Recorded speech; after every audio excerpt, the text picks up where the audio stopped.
ஒரு ஊரில் விறகு வெட்டுபவர் ஒருவர் வாழ்ந்து வந்தார். தினமும் காட்டுக்கு சென்று அங்குள்ள விறகுகளை வெட்டி எடுத்து வந்து ஊர் மக்களிடம் விற்று தனது பிழைப்பை நடத்தி வந்தார். ஒரு நாள் வழக்கம் போல் காட்டுக்கு விறகு வெட்டச் சென்றான். மிகவும் சோர்வுற்றதால் சற்று ஓய்வெடுக்க ஒரு மரத்தடியில் படுத்து உறங்கினான். அது கேட்டதையெல்லாம் கொடுக்கும் ஒரு அதிசய மரம். ஆஹா, காத்து நன்றாக வருகிறது. இங்கு நமக்கு படுத்து உறங்க ஒரு கட்டிலும் மெத்தையும் இருந்தால் எப்படி இருக்கும் என்று நினைத்தான்.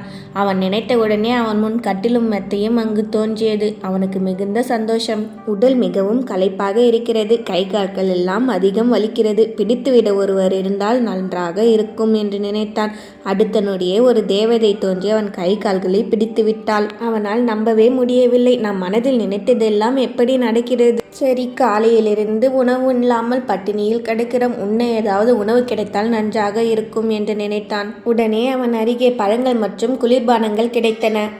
இவ்வளவு நேரம் மகிழ்ச்சியாக இருந்த அவனுக்கு திடீரென்று ஒரு பயம் தோன்றியது. இந்த காட்டில் இவ்வளவு நேரம் நாம் தனியாக படுத்திருக்கிறோமோ, ஒருவேளை சிங்கம் வந்து நம்மளை கொன்றுவிட்டால் என்ன செய்வது என்று எண்ணினான். அவன் நினைத்தவாறே அதுவும் அப்படியே நடந்தது. ஒரு சிங்கம் வந்து அவனை கொன்றுவிட்டது. மனிதன் எந்த அளவுக்கு நல்ல எண்ணங்களை கொள்கிறானோ அந்த அளவிற்கு அவனது வாழ்க்கை சிறப்பாக இருக்கும். நம் எண்ணப்படிதான் நம் வாழ்க்கை அமையும். நாம் உயர்ந்தவற்றை நல்லதை எண்ணினால் நம் வாழ்க்கை நல்லதாகவே அமையும். தவறான எண்ணங்களை எண்ணினால் நம் வாழ்க்கை துன்பம் நிறைந்ததாகவே தான் இருக்கும். எனவே நாம் உயர்ந்தவற்றையே நினைக்க வேண்டும்.